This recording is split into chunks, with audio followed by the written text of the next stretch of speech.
Olá, muito boa noite, sejam bem-vindos ao Opinião e Debate aqui na RS TV Play, canal 524 da Claro Digital. E hoje o dia sacudiu o planeta Terra. Aliás, desde ontem. Ontem um terremoto, aliás, o maior já registrado na história da humanidade, desde que começaram a ser medidos os tremores de terra, sacudiu a costa da Rússia a 300 quilômetros, 340 quilômetros, com ameaça de tsunami em muitos países, né? Desde a costa leste americana até o Japão, mas também um terremoto, entre aspas, americano, sacudiu o Brasil hoje. O Brasil hoje teve a notícia de que a Lei Magnitsky, que premia, entre aspas, né, pune pessoas, digamos, não gratas pelos Estados Unidos, chegou até o STF, né, a carta para que o Alexandre de Moraes, ministro Alexandre de Moraes, seja incluído na lista desta lei, que é uma lei contra aqueles inimigos dos Estados Unidos que cerceiam a liberdade, que deturpam direitos humanos, e para isso uma carta do presidente Donald Trump, endereçada ao ministro Alexandre de Moraes, colocando ele nessa lista. De 2024 para cá, 48 pessoas no mundo tiveram, né, o seu nome inscrito nessa lista. E é a primeira vez que um país democrático tem alguma autoridade sua inscrita nesta lista, o que realmente faz do Brasil, em certa parte do judiciário brasileiro, inimigos, declarados dos Estados Unidos. O que isso quer dizer? Quer dizer que não pode ter bens nos Estados Unidos, não poderá gozar de bancos americanos, empresas americanas. Então, realmente isso é muito grave e vejamos o desdobramento dos próximos capítulos. Mas também, na sequência dessa carta que chegou aqui no Brasil, do presidente Donald Trump, também hoje nós tivemos a lista de exceções dos produtos brasileiros que poderão entrar nos Estados Unidos sem uma sobretaxa. Entre eles, mais de 700 produtos foram excetuados, caíram na chamada lista de exceção, daqueles produtos que não entrarão na lista que a partir de 1º de agosto terão uma taxação de 50%. Entre eles, produtos ligados à aviação, suco de laranja, o ferro, produtos da aviação da Embraer. Aliás, isso foi uma grande notícia para a Embraer, a ponto de que 10% foi a suba na Bolsa de Valores das ações da companhia brasileira. Outro produto importantíssimo e aqui para o Rio Grande do Sul, a celulose. Lembrar que nós estamos aqui não só com a celulose CMPC, aqui em Guaíba, mas nós temos a previsão de, a partir do ano que vem, um investimento de 25 bilhões de reais em 3 anos a serem investidos na Barra do Ribeiro. E para comentar todo esse assunto, esses assuntos, um time espetacular está reunido aqui hoje. Comigo, ele que é sempre nosso convidado especial, comentarista, economista, professor Gustavo Moraes. Seja muito bem-vindo. Logo, logo já vamos falar dessa lista de exceção.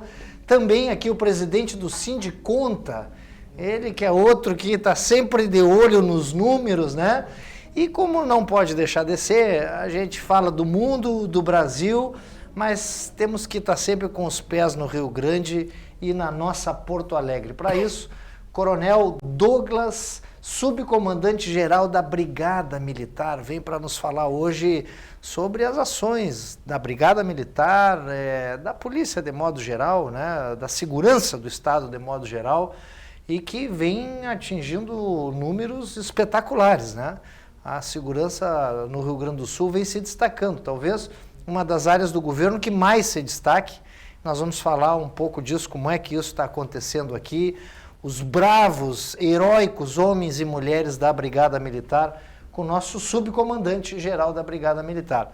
Mas olha, eu vou começar nem pela previsão do tempo hoje, né, porque o tempo está bom, vai continuar bom assim, nós já vamos direto no assunto dessa lista de exceção feita pelo Donald Trump, né, que todo mundo achava, né, que ele ia recuar em alguns aspectos e tal, mas recuou naquilo que é conveniente para os Estados Unidos, né? Se 85% do suco de laranja, por exemplo, que os americanos consomem, sai daqui. Se taxar o suco de laranja 50%, vai faltar suco de laranja lá ou vai encarecer muito o suco de laranja. Professor Gustavo Moraes, o que o senhor achou dessa lista? E conte para nós um pouquinho, telespectador aqui, as notícias de hoje, dessa lista de exceção. Uma saudação, Lara, uma saudação aos telespectadores. Eu acredito que hoje nós tivemos a comprovação de que a tarifa, o anúncio de tarifas de 50% inicialmente previsto pelo governo americano, tratava-se de um balão de ensaio. Tratava-se especialmente, né, de uma pressão sobre o governo brasileiro, uma pressão que resultaria no desgaste da imagem do governo brasileiro, essa era a intenção do Donald Trump, né? E finalmente medido os efeitos que a tarifa de 50% proporcionaria ao consumidor americano, o que hoje houve, então, foi o reconhecimento por parte do governo americano, né, daquilo que a sociedade americana manifestou em relação a potenciais encarecimentos.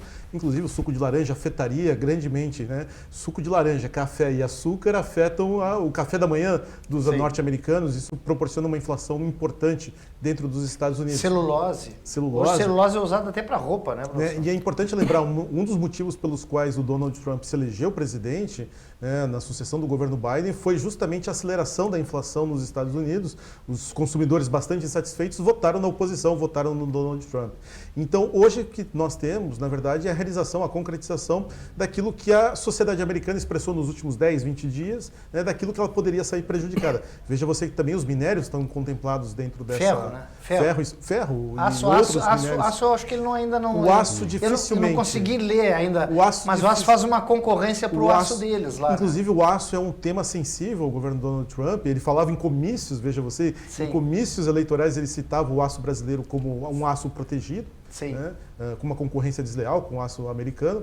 E é sensível porque é também um forte gerador de empregos dentro dos Estados Unidos, nas regiões E deve ter tido alguns patrocinadores de campanha na cadeia do aço lá, né? Não só patrocinadores, mas regiões importantes que votaram pelo Donald Trump, a Pensilvânia, o estado de Ohio, são produtores de aço e, portanto, são sensíveis ao aço brasileiro. Se bem que ele não leva muito livre a questão de patrocinador de campanha. O Elon Musk, quando quis dar uma... não, porque vai taxar carro elétrico, não sei o quê. Ele quase mandou de volta o Elon Musk para... Quase mandou pelo foguete SpaceX. Quase mandou pelo foguete. E nós temos aqui também, Lara, eu acho que é importante conectar, né? Não é um assunto propriamente econômico, mas tem repercussões econômicas. Né? As sanções contra o ministro Alexandre de Moraes. Né?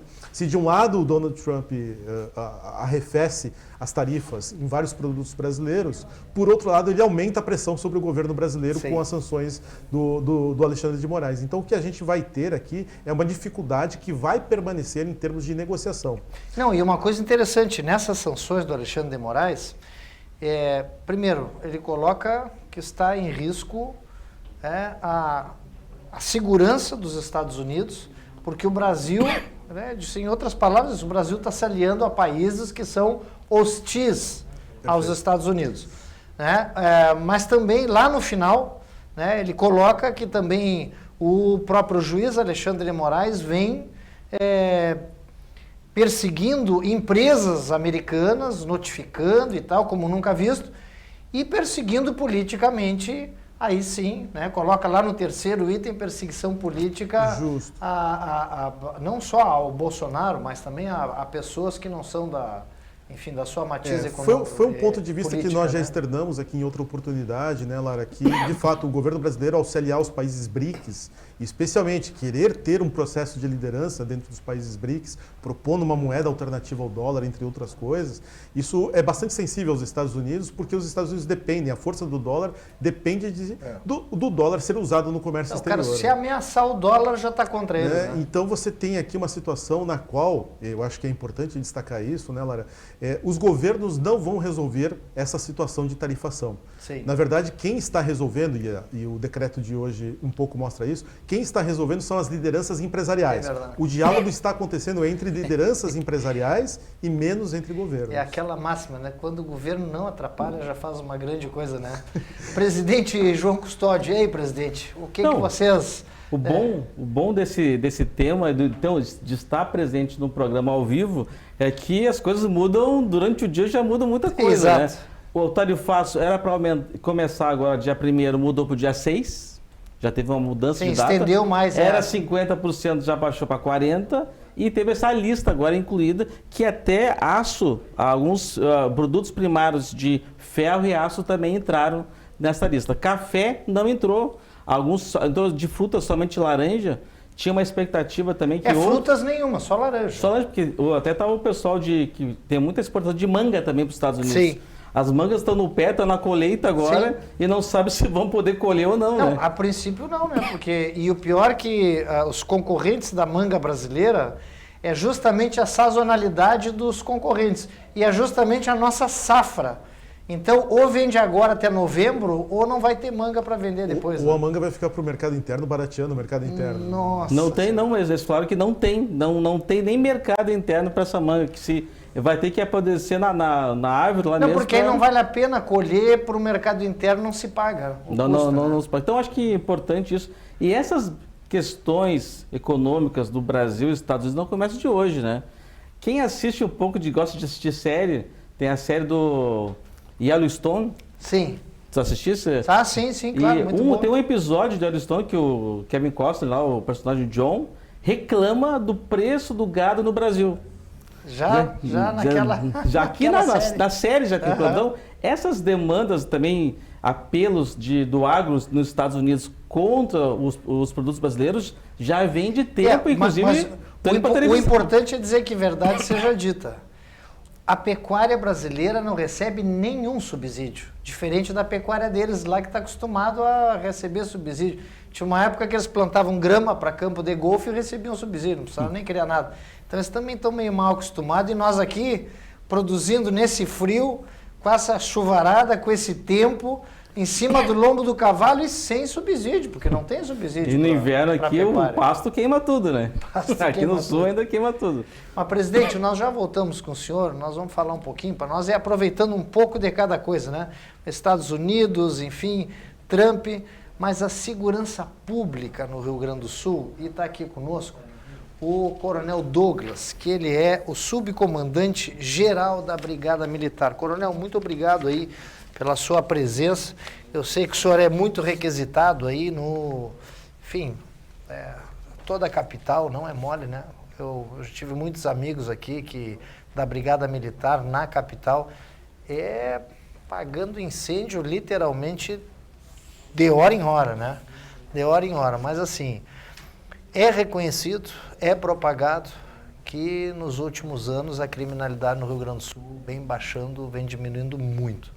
Eu lembro, e naquela época eu tive um carro roubado, não foi nem furtado, eu lembro de uma época que nós tínhamos no Rio Grande do Sul, em Porto Alegre, não era Rio Grande do Sul, em Porto Alegre, 30 carros furtados ou roubados por dia, era mais de um por hora.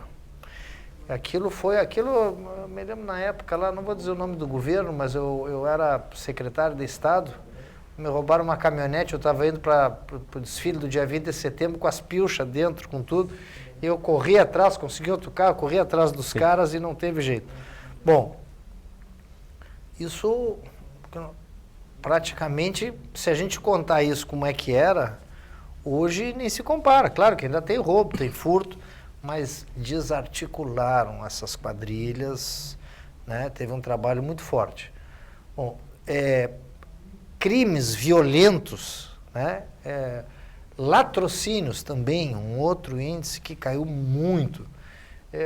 A questão do roubo, a mão armada de que pegava o cara, botava num carro, um sequestro relâmpago que nós tínhamos aqui em Porto Alegre. Me lembro do saudoso, querido Matias Neigelstein.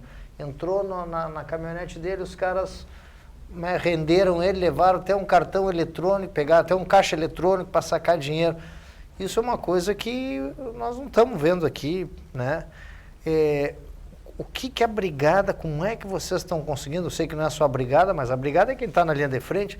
Como é que estão conseguindo reverter esses índices? Bom, primeiro agradecer aqui, cumprimentar todos que estão aqui, Lara, aos espectadores. Bom, a Brigada Militar, ela trabalha em comunhão de esforço com outras instituições, como a Polícia Civil, Corpo de Bombeiros, IGP, DETRAN, a Polícia Penal. A gente vem trabalhando basicamente em cima da integração, né? A gente vem já há bastante tempo integrado com outras instituições. Que era uma luta, sempre foi uma luta, né? E a gente gastava muita energia disputando espaço, né? Quando a gente podia unir os nossos pontos fortes, né? E diminuir as nossas fraquezas. Então, a parte da investigação criminal, com a inteligência da Brigada Militar. Sim, que a Brigada tem uma inteligência fantástica, mas a Polícia Civil tem a investigação. Tem a investigação. Então, hoje, o somatório dessas ações vem fazendo com que a gente se antecipe primeiro aos fatos criminosos, né? E o objetivo final de todas as instituições qual é?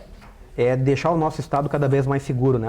As nossas ruas, os nossos bairros, as nossas cidades, com um objetivo que tem a ver com a economia.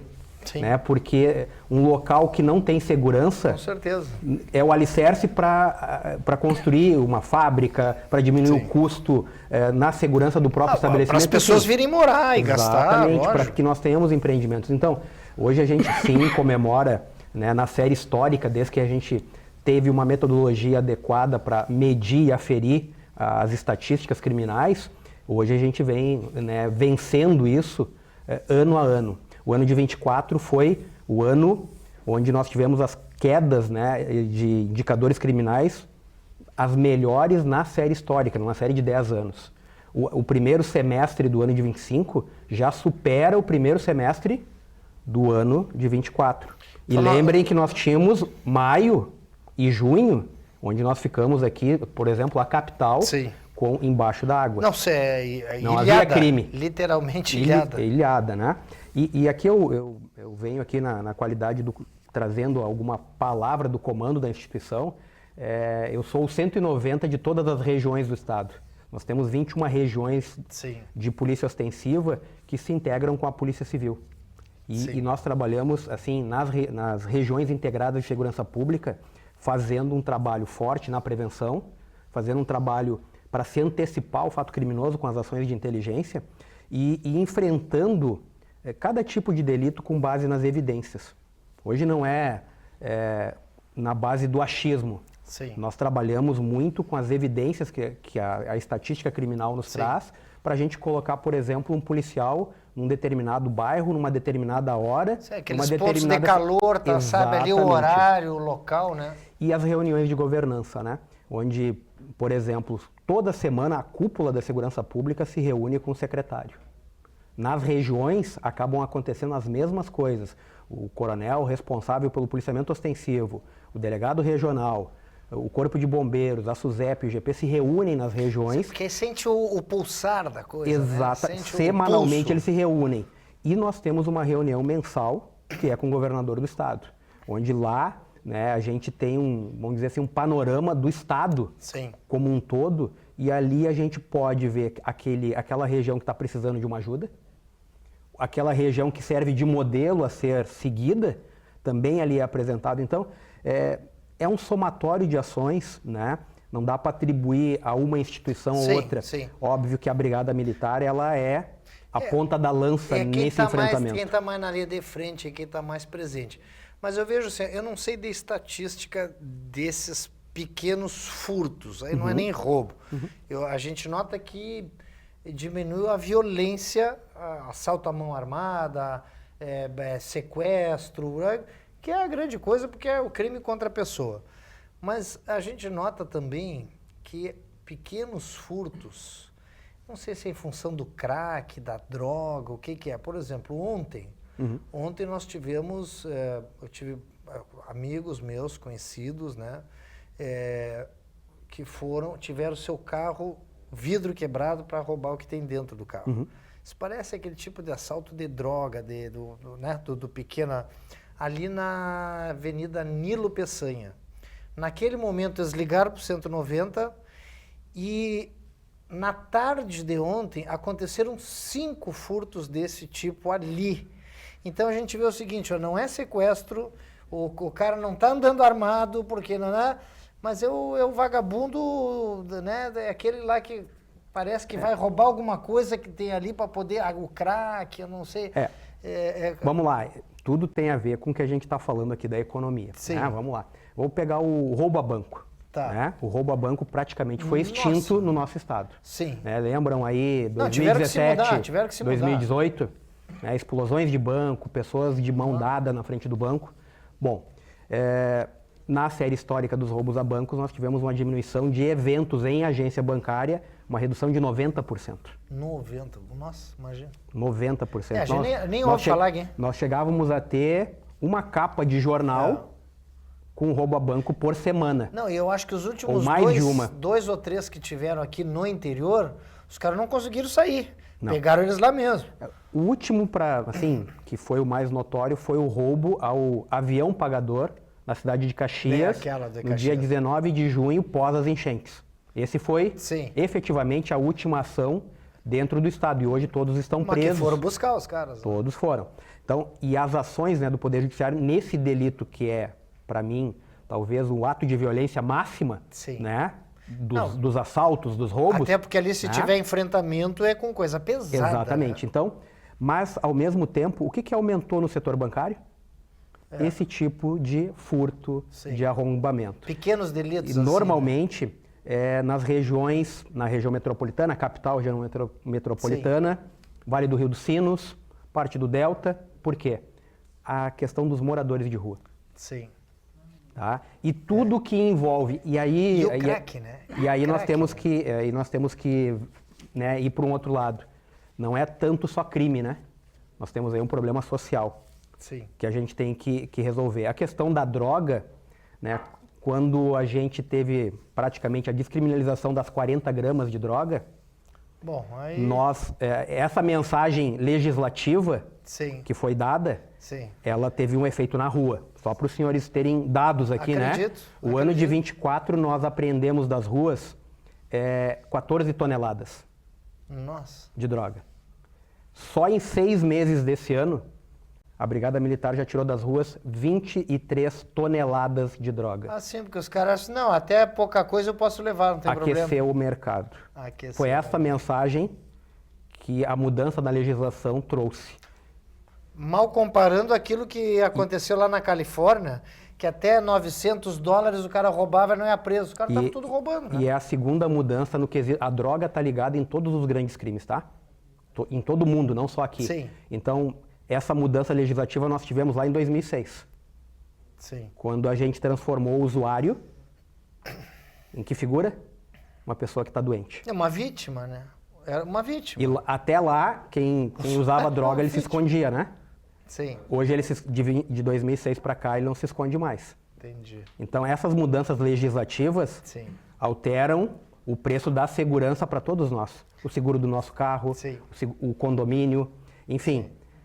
Talvez nós, enquanto população, a gente tenha que provocar uma mudança nesse tipo de questionamento. Não, senão não tem o que fazer mesmo. E outra coisa, e tu prende o cara, leva para a delegacia, tu fica lá, vai ficar 2, 3 horas envolvido com aquele cara que quebrou o vidro do carro, certo? Vai ficar, tem que lavrar, tem que levar para a delegacia lá. Tudo isso é custo. Tudo é custo e o tempo que tu está fora da rua, que o soldado, que o tenente, que o cara está fora da rua, está na delegacia lavrando. Não tem como prender o cara sai. E o próprio cara já sabe disso também, então ele também já não tem muito medo. É a legislação, né? E aqui, a gente tem que saudar, e agradeço o espaço aqui para saudar todas as forças de segurança pública aqui do nosso estado pelos resultados, né?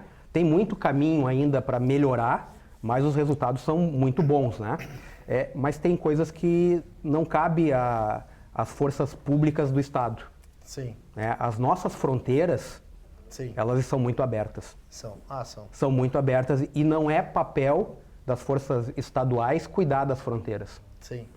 Toda a droga que entra, o nosso estado não produz cocaína. O nosso estado não produz maconha.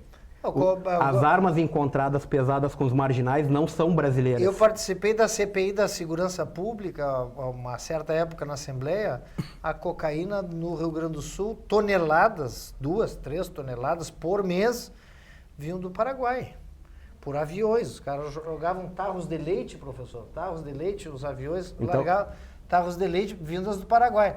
Armamento ou vem do Paraguai ou vem do Uruguai, que também ali tem um mercado livre. Agora o Uruguai descriminalizou, quer dizer, autorizou o uso da maconha. O uso e a plantação para quem vive lá, para quem é de lá. Uhum. Bom, para os uruguaios não tem problema, porque a gente sabe que eles são umas pessoas comedidas e tal, respeitosas, mas já tem facções brasileiras morando indo no para lá. Uruguai. E assim, ó, e aí a gente vê o governo federal fazendo algumas legislações para liberar 40 gramas, Abrandar. mas eu não vejo um esforço no mesmo caminho de cuidar das nossas fronteiras. Sim. Não tem. Aí não contribui Sim. com a segurança da nossa população. Então, talvez a gente tenha, enquanto população, de pedir que o gasto de energia, né, seja em cuidar das nossas fronteiras. Certo. E não liberar ou transformar a vida do usuário de droga mais fácil. Coberto de razão. Coberto de razão. Né? E a droga está ligada, por exemplo, todas as 90% dos crimes violentos letais, onde o homicídio figura como principal crime, 90% está ligado ao consumo ou tráfico de drogas. Ou seja, se eu tirar a entrada de maconha, de cocaína do nosso estado, reduz 90%. Eu vou reduzir 90% das mortes. Das mortes. Sem falar nas brigas de facção, mas que depois nós vamos falar um pouquinho disso. Por favor. Parabéns, olha, nota 10, leve um abraço a toda a corporação, o nosso respeito, o respeito aqui da emissora, do nosso diretor, do Marcelo, de toda a nossa equipe, Agradeço. porque nós estamos na frente da rodoviária praticamente. Ali do lado ali da Tumeleiro, né, que é o edifício Chaves, eu pego o carro todos os dias, dobro a esquina para pegar o carro que está ali na garagem, 8 horas da noite. Graças a Deus, até hoje, nós não presenciamos nada. E sempre a rodoviária, que foi um local sempre perigoso, sempre, né, não dava nem para estacionar muito. E é um local ainda ermo, porque os viadutos, é difícil a circulação de pessoas, mas a gente está sempre vendo uma brigada militar passando por aqui, por ali. Então, parabéns aí, muito obrigado. E antes de terminar, nós vamos falar um pouquinho sobre facções. Okay. Eu quero voltar aqui nesses homens aqui, que são os homens da economia. Vamos falar um pouquinho mais a respeito dessa questão do tarifaço do Trump e dessas exceções. Então o roteiro estava mais ou menos escrito, né, professor? Ele vai lá, ele dá o peitaço, né, como diz aqui o gaúcho, mete o cavalo, aí depois ele recua um pouco naquilo que é interesse dos americanos, e no interesse, leia-se, aquilo que pode subir a inflação lá, pode escassear, se tornar escasso, ele libera, e aquilo que está brigando com a economia americana, ele mantém a barreira. Os europeus fizeram muito isso com a gente sob outro pretexto, né? Os franceses não deixam entrar produtos agrícolas lá sob o pretexto ambiental, né? Ou sob o pretexto sanitário, né? Ah, acharam lá uma galinha com gripe, então agora não vai ter mais galinha lá, né? Então, o mundo vinha fazendo isso. O Trump agora parou com essa questão de subterfúgios. Ele vai lá e diz o que é mesmo. Tá? 700 produtos, eu acho que foram para exceção dessa lista que o Brasil, aqui no Rio Grande do Sul, atingido fortemente a Taurus, aqui da São Leopoldo. Que não consta nas exceções. Que não consta nas exceções. Talvez ainda, né? Talvez, espero que ainda seja... Pois é, mas pensa bem, a Taurus é uma indústria de arma, deve ser, em termos de revólver, é o segundo mais vendido nos Estados Unidos. Isso deve ter uma boca desse tamanho dos americanos. Eu não entendo muito assim de armas, eu acho que lá, antigamente eles tinham o Smith, agora acho que nem mais Smith, mas eles têm outros lá, né? Aqui nós tínhamos uma fábrica também lá em Veranópolis, que era a Boito, que era uma de armas 12, deve estar nessa mesma encrenca. Mas ainda assim, mesmo com exceções, ainda haverá um abalo em setores da economia, né, professor? Haverá. E acho que tu destacou bem, né, quando você disse que o Trump ele tem um modus operandi clássico, né, de negociação. Ele sempre está numa posição muito vantajosa, seja como empresário, seja como presidente, como ator político. E ele, né, acho que demonstra isso com o acordo que ele faz com a China e com a Europa. Eu acho que tem lições para o Brasil importantes ali. Ele demorou pelo menos 4 meses, ele impõe as tarifas à China, por exemplo, no início de abril. Nós estamos aí na véspera da primeira semana de agosto e já chegou a um acordo.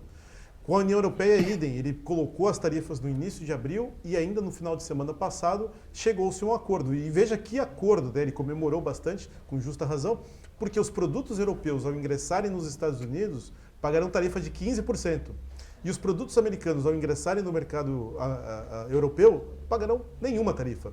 Então, é um acordo bastante vantajoso para os Estados Unidos e mostra esse jeito Trump de negociar, né, de colocar pressão no adversário. Eu acho que o Brasil pode tirar importantes ensinamentos a partir disso. Se não levar para o lado ideológico, porque tem gente teimando em querer levar para o lado ideológico. E ele até usa isso um pouco de subterfúgio, as liberdades. Mas no final é protecionismo puro. É protecionismo puro, Lara. E a arrecadação também, porque além de proteger, ele deve estar fazendo um bom caixa disso aí. Ele está fazendo alguns um bom bilhões, caixa. mais. Alguns bilhões a mais. E ele está protegendo o saldo comercial americano. Ainda ontem saiu uma estatística, né, uma divulgação mensal da balança comercial americana, que já mostra uma queda nas importações, ainda que não haja aumento nas exportações. Isso melhora o saldo comercial americano. Então, ele está atingindo um objetivo de política econômica, que é reduzir vulnerabilidade macroeconômica americana. O saldo comercial negativo implica que os Estados Unidos teriam que captar dinheiro do resto do mundo para financiar, né, esse saldo negativo. E ele tem conseguido, finalmente, né, reduzir esse déficit comercial. Eu acho que tem lições para o Brasil, né? O Brasil, apesar desse conflito ideológico, os Estados Unidos fizeram acordo com o Vietnã, um país comunista. Sim. Eles fizeram acordo com a China, que é o principal rival geopolítico dos Estados Unidos. Né? E o Brasil, claro, vai ter uma dor de transição aí, cerca de 4 meses, como foi com a União Europeia, mas o Brasil tem condições de fazer um alcance. Agora, para isso, você tem que se, claro, né? Você tem que se dobrar as questões ideológicas, deixar as questões ideológicas de lado. Mas aí é que está. Presidente, eu vejo assim, ó, a China foi pragmática. Os americanos vão fazer isso? Então tá bem, então nós vamos fazer isso aqui. Os metais raros aí tal, nós não vamos mais exportar aí para vocês. Tá bom? Então, negocialmente. A China não ficou de mimimi dizendo não, porque nós somos comunistas, vocês querem... Não tem nada disso com a China. A China foi de mercado. Foi de mercado. A economia de mercado, olha, é assim, então toma aqui, né, toma lá, dá cá com a China, e os Estados Unidos sentou e acabou negociando. O que eu digo aqui é que nós estamos, né, ao menos parte do governo federal está assim, tentando aproveitar isso como, quem sabe, uma deixa, né? Nós estamos num período eleitoral, aqui se falou, né, o recado que tem que dar para os legisladores, o ano que vem é ano de votar senador, deputado, e aí não dá para querer que a brigada militar enxugue gelo o tempo inteiro, prendendo os caras, leva na delegacia e solta porque, porque com isso aqui, essa quantidade aqui de droga, ele é vítima, coitado. Não. Então, se quer realmente uma segurança, se quer realmente uma economia, tem que ser pragmático nisso. Essa questão de palanque agora, eu acho que ajudou o governo a tirar outros assuntos que estavam em pauta. Não, como a questão do INSS não se fala mais. Não se fala mais. Mas o governo tem que ser pragmático porque nenhum presidente se elege em crise econômica. E a eleição é só ano que vem. Né? Embora essa questão do Trump é muito mais econômica, como a gente está falando. Ele pega esse assunto político junto, mas boa parte é econômico. Ele trouxe à tona um assunto que eu também não tinha me alertado, do PIX. Porque as bandeiras de cartão de crédito são americanas, estão perdendo receita porque uma movimentação de PIX que era feita por cartão antes, cartão de débito, está sendo feita por PIX. Então as empresas americanas já estão reclamando para o Trump. Mas esse aí ele vai comer um osso aí, porque o PIX aí não consegue entrar, dar desculpa ideológica, né? Vamos lembrar que os Estados Unidos é um dos países do mundo, se não é, o maior déficit orçamentário dos grandes países é o maior. É o país, digamos, com a maior dívida que existe no mundo é dos Estados Unidos. É que eles têm uma economia tão forte que a dívida acaba... Com isso, ele está fazendo caixa lá para eles, porque está arrecadando. De certa forma, protegendo a economia, onde pode proteger a economia, sem precisar dar desculpa ambiental, sem precisar, não, vamos levar para a ONU. E o que me parece, professor, é que o Trump inaugura um novo momento na história geopolítica, que assim, ó, para os Estados Unidos terminou a globalização. Aquilo tudo que a gente, né, os últimos 20 anos ouviu, a globalização, o Mercosul, a União Europeia, o mercado comum, né, o NAFTA, né? Não, que chega essa globalização é péssima para os Estados Unidos e inaugurou um momento de bilateralismo. Perfeito. É tete a tete, vamos sentar esse troço de todo mundo numa mesa, não. Eu e tu numa mesa e para ver, se não quer, eu também já vou escolher a barra. Na verdade, né, Lara, acho que até não é o fim da globalização, mas é uma repactuação da globalização, né? Precisa ser colocado em termos favoráveis à economia americana. E haja visto também, nas últimas 2 décadas, 3 décadas, nas últimas 5 décadas, como no caso da China, os Estados Unidos conviveram com moedas dos outros parceiros desvalorizadas propositalmente.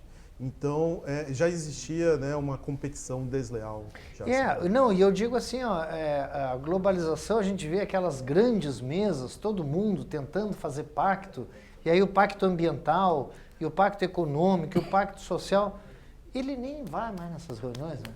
Ele manda agora, ele está mandando cartinha por cartinha, é bilateralismo mesmo, então ele reduziu essa coisa de uma grande mesa, e vem cá, vamos conversar, e tu é meu aliado, tu é contra mim, e economicamente a gente pode se acertar, e politicamente ele faz um discurso, mas na verdade o que ele quer mesmo é dinheiro para o país dele. Ele negociou com a Ucrânia lá, ajuda com armas, mas pediu minérios em troca, né? Não, mas olha como ele começou na Ucrânia. Ele começou quase dizendo para a Ucrânia o seguinte, olha, vou te dizer, ó, ou tu faz aqui o que nós estamos dizendo, ou então deixa a Rússia aí, nós não vamos te dar mais armas. E aí a Ucrânia achou que era brincadeira, eles pararam 1 mês, 2 de enviar. Daqui a pouco a Ucrânia foi lá e teve que dar o minério para os americanos. E na verdade o americano, da economia mundial dessa, digamos, moderna, é sim o maior colonizador, né? Como foram os espanhóis no passado, os ingleses, os franceses, né? É o jeito americano aí que vem colonizando ou pelos filmes, ou pela língua, ou pelo dólar, mas se impõe pela força, que ao fim e ao cabo é o que sempre foi assim desde o começo do mundo, né? Falar em se impor pela força, comandante, subcomandante, Coronel Douglas, o Rio Grande do Sul a gente não vê aquilo que vê, por exemplo, lá em São Paulo, se impõe pela força o primeiro comando da capital, PCC, a facção mais poderosa lá e uma das mais poderosas do país, com ramos até fora do país, dizem que lá pelo Paraguai e tudo mais. No Rio de Janeiro, a facção Comando Vermelho, que é quem toma conta lá das favelas e tal. No Rio de Janeiro ainda tem o adicional das milícias que para segurar as facções, mas eles acabam se entendendo entre eles lá, né? Aqui no Rio Grande do Sul, ao menos parece, assim, para nós que somos leigos, que não há, assim, uma grande facção. Aqui a gente ouve falar, ó, no grupo tal, os fulanos, Beltrano, os isso, os aquilo, mas parece que não teve uma que conseguiu, e isso, de certa forma, ajuda no trabalho policial, porque quando tem uma só, como não tem, é impossível, né? Porque tem locais que o Estado não chega, né? Não chega direito à saúde, não chega direito... O Estado que eu digo não é só o Rio Grande do Sul, é o Estado brasileiro. Né? E aí, muitas vezes, o faccionado vai lá e ajuda com remédio, né? É ele que dá um emprego ali e tal. Bom, como é que aqui no Rio Grande do Sul funciona isso? É uma impressão nossa que realmente não há, ou já está começando a crescer algum tipo de organização maior do crime aqui? ou é pulverizado mesmo, e o que parece que quanto mais pulverizado, como é que é? Dividir para governar, né? Então... Sobre organizações criminosas, né, a nível de Brasil, Sim. Eu costumo dizer que nós aqui somos tão bairristas que nem as organizações criminosas de outros estados conseguem espaço aqui. E quando conseguem, às vezes é momentâneo e acabam sendo sufocadas e acabam tendo que se retirar de alguma maneira, né? A estratégia hoje aqui no estado não quer dizer que não tenhamos organizações criminosas, Sim, né? sim. Que atuam de maneira mais estruturada, com uma Sim. hierarquia, enfim, temos. Sim. Mas hoje a estratégia para que a abrangência dela seja cada vez menor é o sufocamento econômico. Sim. Da mesma maneira, quando um país quer, né, dominar o outro, Sim. né, usa de algumas regras, na segurança pública as estratégias vão nessa E é linha. econômico, Vão nessa sufocamento linha. Então a econômico. gente sufoca economicamente, né? Bom, se essa organização quer ganhar dinheiro com a venda de droga, o que eu vou fazer? Eu vou evitar que ela venda Sim. droga. E eu vou, de alguma maneira, com isso, fazer alguns tipos de controle até que eu consiga pinçar, né? Através da inteligência, identificar quem é a liderança e através da investigação criminal juntar provas Quer dizer, segue o dinheiro, né? para eu tirar ele daquele cenário. Segue o dinheiro. E isso é feito de maneira que a gente pegue o 1, o 2, o 3, o 4 e Sim. quando vê essa organização ela vai se desmantelando. Sim. Então, isso é uma das coisas. A outra é o cumprimento da pena. O cumprimento da pena hoje, né, não é à toa que tem dado certo. Viu que quando eu falei aqui que tínhamos aí um elo de integração com a Polícia Penal, Sim. porque não adianta só tirar da rua. Sim. Eu tenho que fazer que o cumprimento da pena Sim. aconteça de maneira adequada. Você tem que isolar o cara. Não, O cara não- ficar lá não- dentro mandando ele não dá. né? Não pode, ainda mais, com a proteção do Estado, Sim. né? Com os cuidados do Estado ainda fazendo mal à sociedade. Então, tudo isso faz parte de um processo que, como eu disse, melhorou muito, mas nós temos ainda que melhorar mais para que a gente tenha, otimizar mais as ações que a gente já faz. Não podemos mais ouvir que um preso tentou extorquir um de nós de dentro da cadeia usando um celular. Imagina. Mas isso é muito comum em outros estados aí, né? Então, hoje isso, as organizações criminosas, a estratégia do governo do Estado, né, e da segurança pública é economicamente aniquilá-los. Muito bem. Parabéns, subcomandante da Brigada Militar, Coronel Douglas. Parabéns pelo trabalho. Um grande abraço à corporação. Parabéns aqui, muito obrigado aos nossos convidados especiais, sempre eles aqui, presidente do Sindiconta do Rio Grande do Sul, professor, muito obrigado, professor, mais uma vez. E obrigado pela sua companhia, obrigado por estar aqui conosco. Amanhã tem mais, infelizmente hoje já estamos no final, mas continue conosco, porque vem agora aí o Jornal da Gazeta, um jornal do Brasil inteiro, exclusivamente aqui para RS TV Play, canal 524 da Claro Brasil. E logo, logo estaremos no Brasil inteiro. Essa é uma novidade que eu conto nos próximos programas. Muito obrigado, fiquem com Deus e até amanhã, se Deus quiser.